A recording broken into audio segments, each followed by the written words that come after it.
ഈ യാസിൻ ഒരു അത്ഭുതമാണ്. എനിക്ക് തന്നെ എനിക്കൊന്നൊരു ജന്മത്ത് സാധിക്കാത്ത കാര്യമാണ് ഈ ഒരു പാട്ട് പാടുകയോ അല്ലെങ്കിൽ എന്തെങ്കിലും ഇൻസ്ട്രുമെൻ്റ് വായിക്കുകയോ ചെയ്യാതെ. അപ്പോൾ എനിക്ക് ആ കൊച്ചുകുട്ടിയോട് തോന്നുന്ന വികാരം ഏതൊരു മനുഷ്യനും തോന്നുന്ന പോലെ അസൂയ മാത്രമാണ്.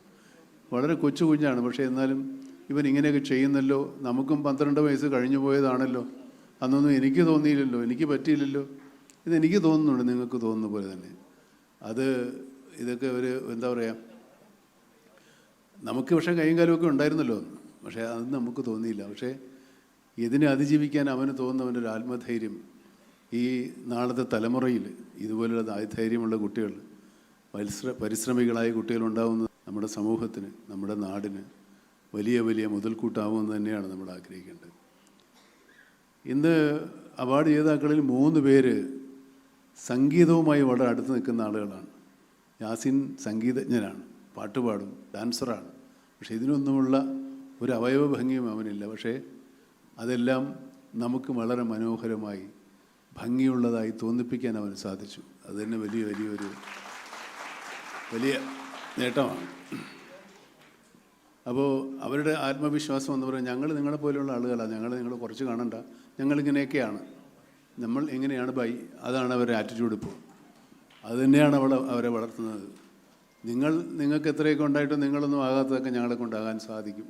അത് ഒരുപക്ഷെ അവരല്ല, നമ്മൾ എന്താ പറയുക, ഡിഫറൻ്റ്ലി ചാലഞ്ച്ഡ്, നമ്മളെയാണ് അവർ ചാലഞ്ച് ചെയ്യുന്നത്, മറന്നു പോകരുത്. ഇവിടെ യാസിൻ്റെ പ്രകടനം കണ്ട് നമ്മളെല്ലാവരും സ്തംഭിച്ച് നിൽക്കുകയാണ്. എന്താ കാരണം എന്ന് വെച്ചാൽ യാസിനൊരു സകലകലാ വല്ലഭനാണ്. യാസിനില്ലാത്ത കഴിവുകളില്ല. യാസിൻ നല്ല ഗായകനാണ്, നല്ല സ്പോർട്സ് താരമാണ്, നല്ല കലാകാരനാണ്, പെയിൻറ്ററാണ്. എന്താണ് യാസിന് ഇല്ലാത്ത സിദ്ധി എന്നാണ് ഞാനിപ്പോൾ ആലോചിക്കുന്നത്. യാസിൻ്റെ ആ സംഗീത ചാതുര്യം കണ്ടപ്പോൾ ഒരുപക്ഷെ ബിതോവനിലേക്കൊക്കെ പോയ ആൾക്കാരുണ്ട്. യഥാർത്ഥത്തിൽ യാസിൻ്റെ ഈ സംഗീതം കേട്ടപ്പോൾ സ്വാഭാവികമായിട്ടും ബിതോവനെ പോലെ പരിമിതികളെ അതിജീവിച്ച് സംഗീതത്തിൻ്റെ മായാജാലം സൃഷ്ടിച്ചവരിലേക്കായിരിക്കും നമ്മൾ പോകുന്നത്. കുട്ടികൾക്കുള്ള 2024 കൈരളി ഫീനിക്സ് പുരസ്കാരം മാസ്റ്റർ യാസിന്.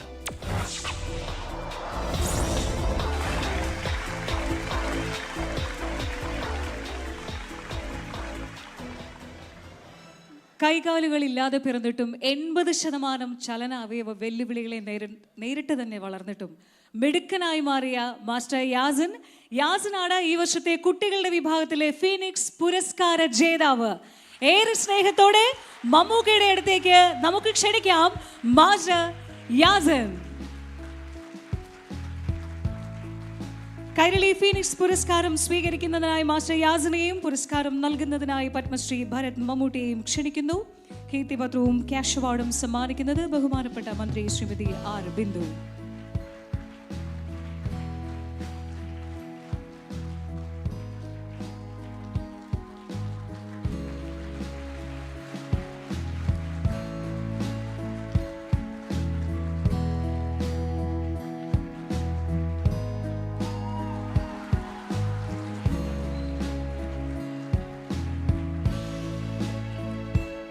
ക്യാഷ് അവാർഡ് സമ്മാനിക്കുന്നു. ക്യാഷ് അവാർഡിന് ശേഷം യാസിൻ്റെ ഒരു മാജിക്കൽ പെർഫോമൻസ് നമുക്ക് വേണ്ടിയുണ്ട്. ക്യാഷ് അവാർഡ് സമ്മാനിക്കുന്നത് ബഹുമാനപ്പെട്ട മന്ത്രിയാണ്.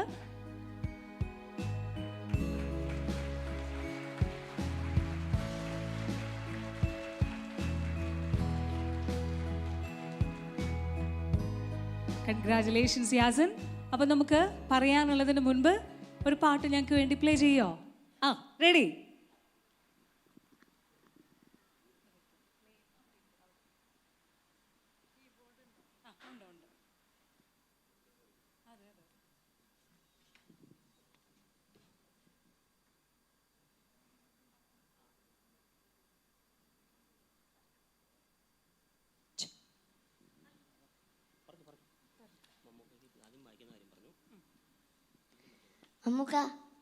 അമ്മൂക്കയുടെ എല്ലാ ബർത്ത്ഡേക്കും ഞാൻ വിഷസ് പറഞ്ഞൊരു സോഷ്യൽ മീഡിയ ഒരു വീഡിയോ ഇടാറുണ്ട്.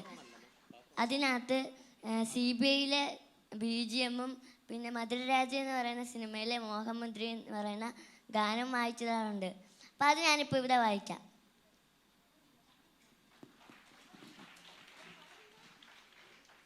റെഡി യാസിൻ? റെഡി? ഓക്കെ.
ഇതാണ് ഞങ്ങൾക്ക് കിട്ടുന്ന ഏറ്റവും മനോഹരമായ നിമിഷങ്ങൾ. ഇതിൽ കൂടുതൽ ഞങ്ങളുടെ സന്തോഷത്തിന് അതിരുകളില്ല എന്ന് തന്നെ പറയാം. തീർച്ചയായും നിങ്ങളും അതേ ചിരിയോടെ നിറഞ്ഞ മനസ്സോടെ കാണുന്ന കാഴ്ച ഇത് തന്നെയാണ്.